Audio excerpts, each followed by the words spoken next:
so grateful for all that I have. I am so blessed. I am so blessed. I am so grateful.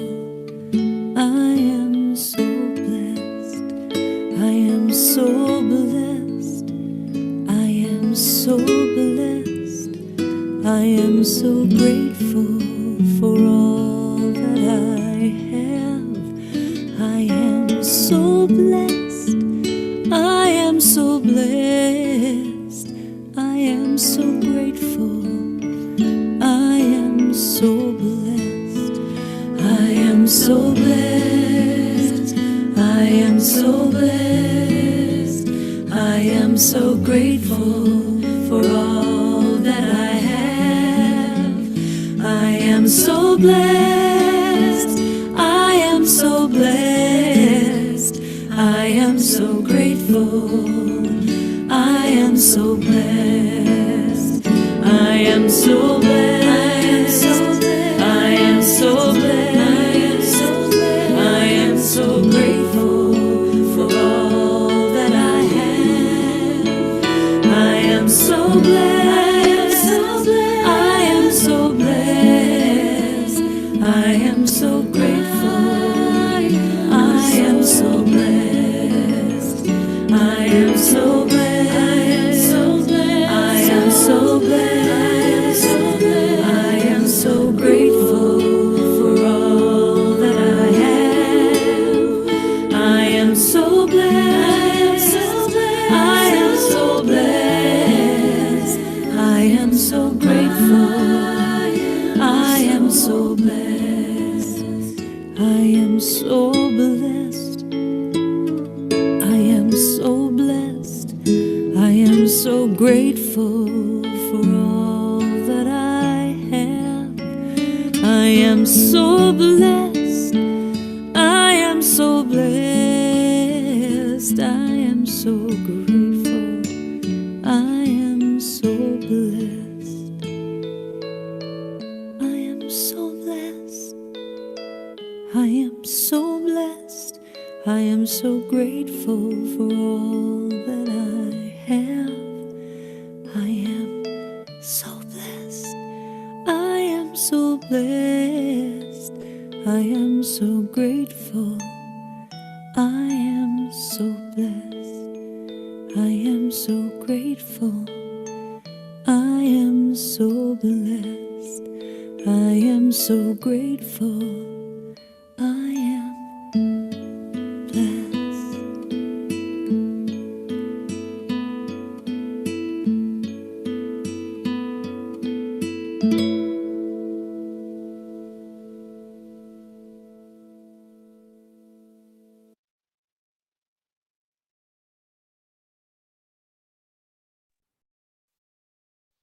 Good morning and welcome to our 8th day. And today we're going to explore the virtue of contentment, connecting to our quality of joy. Good morning, Sister Ashika. Good morning, Ushaben. How are you today? Very good, thanks. I was just thinking, when I was, as we were meditating and the whole idea of the blessing, to actually feel blessed, one needs to have a deep sense of contentment.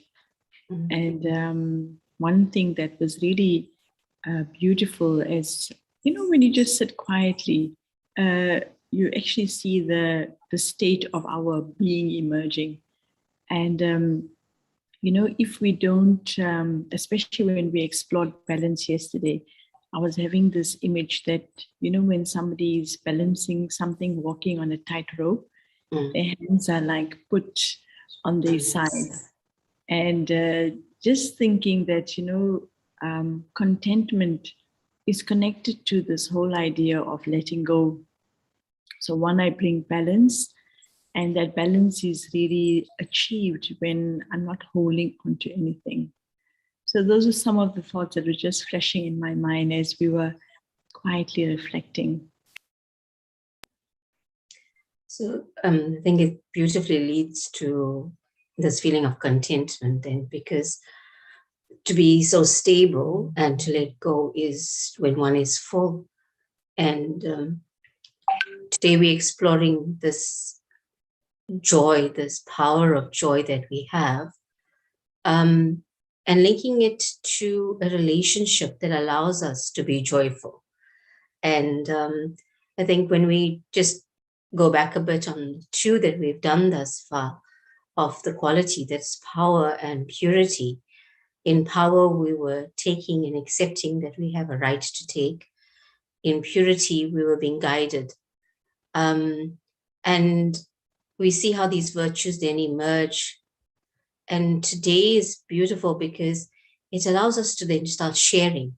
And it gives us a beautiful opportunity to see, okay, I've got this, I'm guided here now, but now I need to share this and I need to sort of express it in a way that it becomes something that gets manifested. And contentment, although it's an internal sense of being full of, also expresses itself in how we enact everything we do. And if you think about the relationship then, and in relation to who we would share everything with, who is that one that we would tell things to, and these go outside of the boundaries of what we conventionally think about as our family or those that are close to us. So we won't tell our parents everything. We will tell them some things. And there's a level of honesty in that. We would tell our teachers something, but not everything. But there's one relationship that's very beautiful, and that is of a friend. And when we look at ourselves, even as children going first time to school, I think most of our parents are more concerned whether we actually make friends at school, you know. And making friends means that we find a similarity, we form a bond, and somehow the other, everyone gets very happy that they have friends and they feel as if we're protected in that friendship. And I was just thinking about this on another level, though, in today's world of social media and friending and befriending, and then I don't know what the actual word is right now, but when people defriend or unfriend each other, you know, it's so fascinating because we form a bond, we draw a likeness with each other, and yet there is a purity of friendship, and that can only come from when we understand what is being given and what's being taken. So if we can look at this, and maybe you can share on how then does the divine become my friend? How do I friend the divine today? You know, when we think about a friend, it is all the qualities and things that you've mentioned. And in a way, you know, whatever we give into the friendship, we know that that's going to come back to us. So it's like a very, it's like a little bit part of you in a sense. It's the friend is an extension of you. But when we look at the world today, no matter who that person is that can be very close to you, there seems to be an element where everyone is on a journey bringing out the best in themselves. And so no one is like actually complete. And that means that at some point they will also be compromised, because that's just what life is all about. You know, we all on a journey doing the best we possibly can. And so to have that kind of expectation of any other human being at this time, I feel is not really fair, because this kind of friendship, it requires like really commitment. And what is happening, and because there's this friending and unfriending thing happening, it shows us that if you really had a friend, there can't be an ending to it. That's my understanding. I have tried my level best to keep in touch with all the people I call my friends from the time I was in grade 1, and they still connected with me. So I don't unfriend anybody actually, because I think that that's not what friendship is about. Sometimes there'll be a physical distancing for whatever reason, but that's just what it is. So in that context, where could we actually settle so that we can have this bond? And it must come from a source that is not like living off me or not leeching on top of me. I think, and I think it's not good for me to generalize in any way, because I think there's still many, many wonderful things that do exist in the world with human beings. But because knowing of the shortcomings that are existing, and just because our own hurts and pains, people can't actually be that. And so it's an appropriate time now, as we're coming to a point where great transformation will take place. You know, I've been seeing things where people are saying that as much as there is so much of chaos, there's a lot of wonderful good things that are happening. And so we're in a chaotic period, actually, I would say. And so we're all actually changing and transforming. So at that point, if we, in the process of connecting with somebody who's going through their own chaos period, how much can they really give me?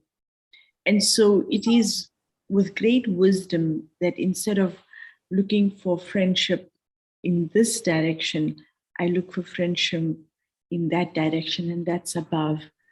And this friend is a friend of all. So when I befriend this friend, which is the divine, first of all, it's the only being that is completely altruistic. And so it does then mean that what I'm investing in is something that I don't really have to repay. But by the very virtue of connecting with this friend, I'm actually like opening a gateway or a doorway for many things to flow. And so then the friends that I have in this world, or the people I'm connected with, I can actually share. So this is one friend who's not making me have this exclusive relationship, which sometimes happens in the world. You know, friends become exclusive. And so that also holds a lot of burden in a sense. So this friendship that we have with the divine, it's a friendship based on an ability of a soul to have the capacity to just expand themselves and not actually need anything. And so it's really wonderful for us to be able to have that kind of access at this time. And what that friend does to us is that it also allows us, when I feel I'm getting everything, I am feeling so confident, I feel the trust, I feel everything, it actually builds my capacity. So, in a sense, friendship is like that. You know, it's like another part of you, another rib in you that is actually supporting you. And so I would say that that's really what it is. It is allowing me to build my capacity to the point where I can actually then be friends with everybody. But that takes a sharing and a two-way communication. And so I think it unfolds something in the sense of when we get disappointed with our physical relationship of a friendship, when that breaks down, and really just cueing for us again that you say, each one of us are on a journey, and where maybe before we could be able to support each other, be there, one to lean on, and also to lean on others. It's time to actually take back that one support. And then I will still be able to be the support and be supported by others. And it becomes a pure relationship again. And yesterday was a nice opportunity when one of my friends, it was her birthday. And so I was just sharing with her, but I felt as if it's a gift. A friendship is a gift. It's a gift of understanding. It's a gift of love. It's a gift that keeps on giving. And it's a gift that stands beyond time and beyond the boundaries that every other relationship creates. And yes, we do create certain riders around them. But exploring this further with respect to my true relationship or purest relationship that I can have with the Supreme Being, with the Divine, it makes me able to share everything about myself, which means I have to open the door to freeing myself of certain burdens that I feel I'm alone in. And I think it's like how, if you want to really relate it to, is that when you think about the fact that you're going to go and have a time out with your best friend, it brings a sense of easiness, a sense of relaxation, a sense of abandonment and freedom. But also there's a sense of huge amount of trust and respect and regard that whatever I say is held safe. And you don't judge me for the things that I've done wrong, and as I move along, because generally a friendship is, we really go to unburden ourselves most of the time. Hey, this happened or that happened, and this is how I'm feeling, and we share moments that allow us to express our joy and our happiness together. So if you had to say, how do we, if we have not started this friendship, how do we initiate this? Because sometimes we get a bit stuck in the Divine being very staid and, all this fatherly, and then this much of a preceptor and a guide, and like it holds a sternness to it. And yet a friend doesn't hold that energy. So, I want to just go back a little bit in terms of when we said, we can go and unload and unpack. But, a friend is also someone who can sense where we're at. And what I realize at the moment is that sometimes I want to go and speak to somebody, and then suddenly I get a sense that they're not all okay.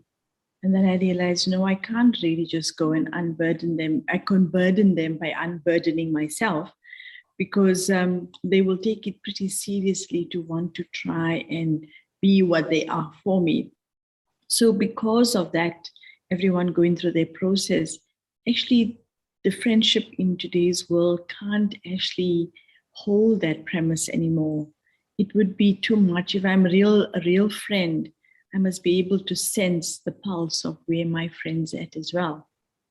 And generally, if people are going through things, it's really difficult to just go and be yourself, in a sense, because you can sense something is not right. And actually, that's what's going to be most important, is that with a friendship, there's a deep intuition that sets in. We can feel them. We can know where they're coming from. And so that's why even there's a greater need for us to actually reconnect with this friendship with the Supreme.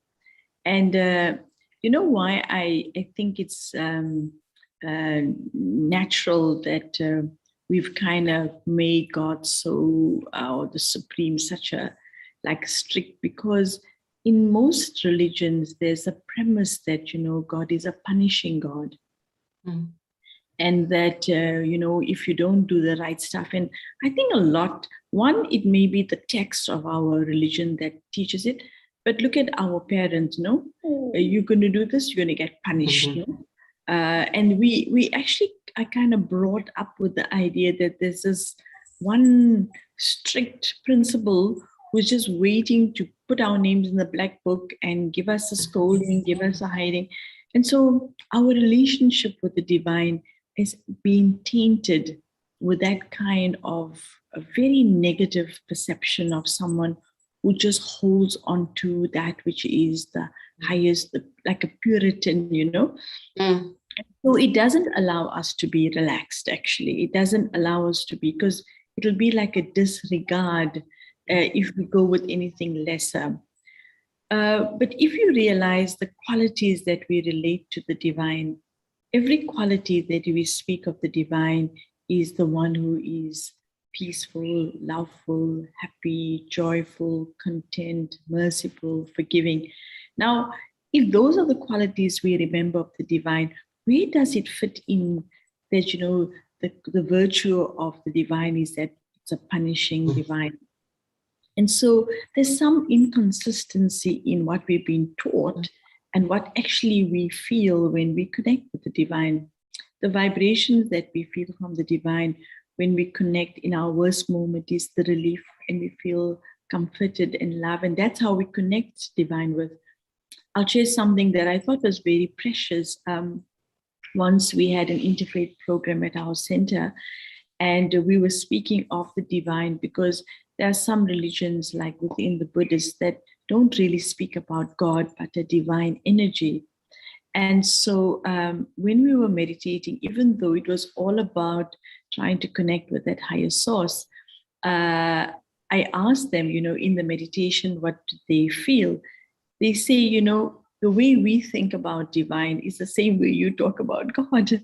And it was very beautiful to realize that this vibration of the divine is a very consistent energy that we all feel, and it's always filled with peace, love, and happiness. So I think we need to be able to rethink, firstly, our perception of the divine. And if we ask our hearts totally, when we do something wrong, we do go quietly and we say, I'm really sorry I did this. We hide it from the world, but we will go and say it secretly to the divine. And so why can we do that? It's because we actually know deep in our heart that there's only compassion there, there's understanding. When human beings fail, the divine will actually take over. So I think we need to ask our heart if we want to connect with this relationship. There's no rocket science, there's no intellectual knowledge, nothing. You've always been connected to this being on that level. Just you have many perceived or acquired information that has tainted this beautiful relationship. And it comes from our state of pure innocence. And so when we return to our state of where we're not judging ourselves and we're not putting ourselves in little compartments and basically relax, when we start to do that about ourselves, we will be able to create that relationship with the divine. Remember, people are also creating great, we project into all the things that we relate to.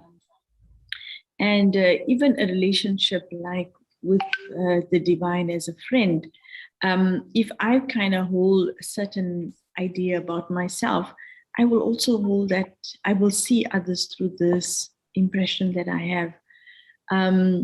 I wish we had a little bit more time, but there was something very beautiful that I was listening to. It's talking about the 7 relationships of our life. And in that, there's a very beautiful element that is being talked about, that the relationships that we come into contact with, it's either a projection on how we're looking at ourselves and what we need in ourselves, or a relationship that we've lost with the divine. And it always brings those major relationships back to those 2 things. So all I'd like to say to everyone out there is that don't let limited understanding color what is inside of the heart. And with joy, what is really coming through is a kind of balance which is leaving us innocent, in a sense. We're not either way in any perspective in an extreme. So we can really come to that point where I free myself also from a perception that I hold of myself. And I think it does begin with me. It's not so much about the friend waiting to be my friend, but it's my availability to actually connect with that friend. Just like the sun is beautifully out there shining, and I decided to be indoors, close my curtains, and cover my head under a blanket. I'm not going to see anything. And so it's the first step I need to do is to draw the curtains, to remove the veil of the blanket, and then just face the sun.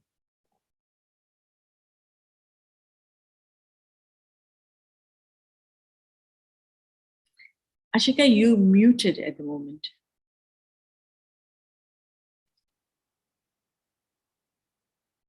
Did someone mute you?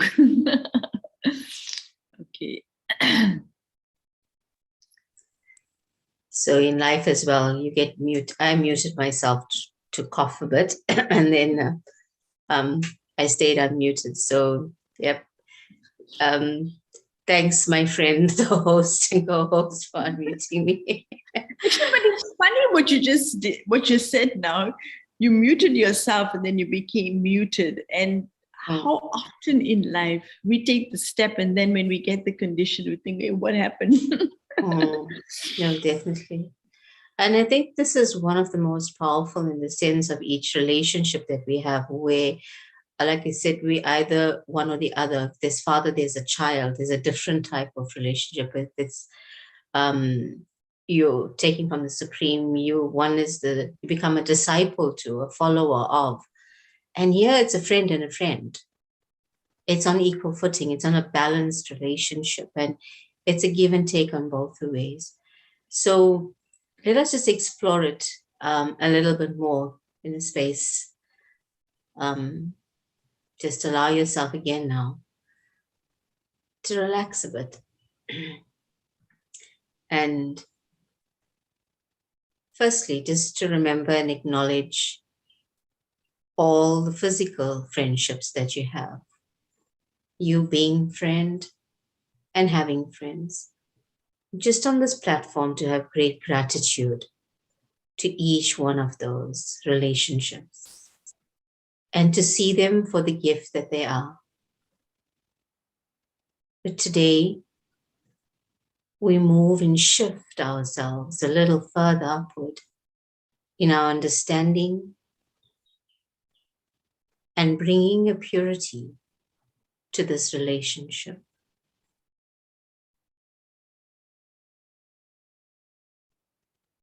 Just very relaxed again. I give myself the space and this time just to be very centered and allow the natural flow of my being to become very still.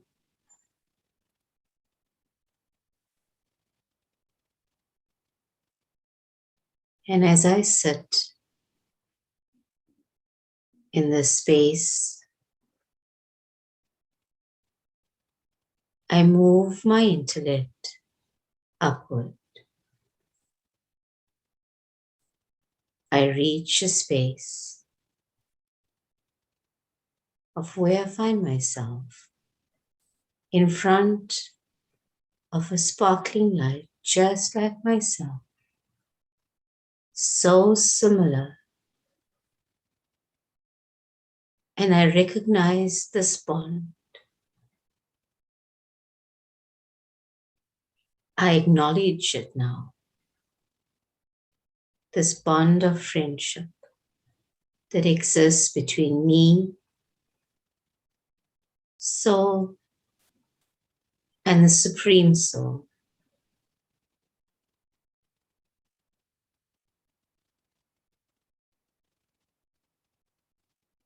I bask once again with great joy in the warmth of this beautiful relationship we've had and have and always will have.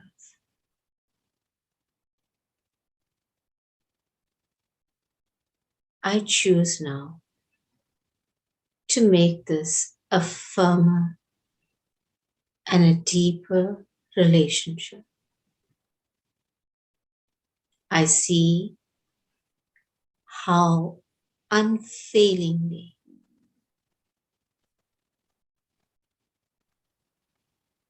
this pure bond has been maintained by the Supreme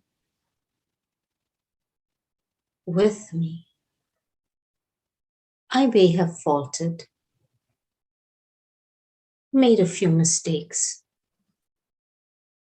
and didn't feel worthy enough but unjudgingly and unconditionally,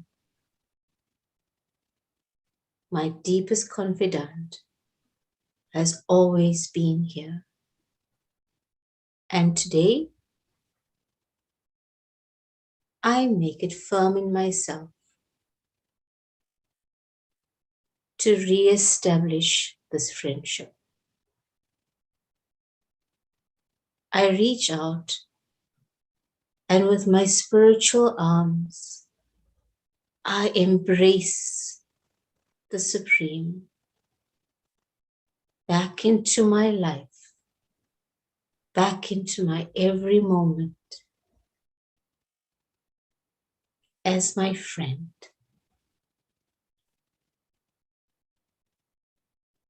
Knowing me is like knowing the Supreme. And there's a deep understanding now that I'm friend to myself as well. I choose to have these regular conversations together, time out. I choose to express myself, mistakes and everything. I choose to share on this level. I hide nothing, for there is nothing that taints me. It's just an experience. I unwrap this gift once again and choose to be present.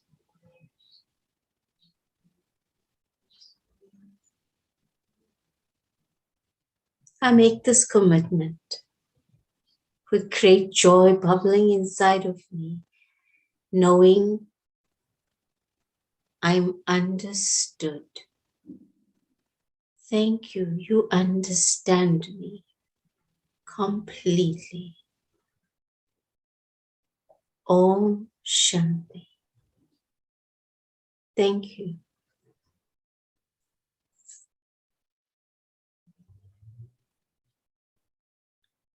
Joy, a blessing of contentment. Today, a joyous warmth embraces me as I appreciate my relationship with the divine as my friend. In this friendship, I have a true confidant. I breathe in contentment, knowing that I am understood, I am supported, I can trust and be trusted. Om Shanti, have a beautiful day. And let's remember that when we spot the color yellow, let me pause and take a deep breath and appreciate the friendship I have with the divine. Om Shanti.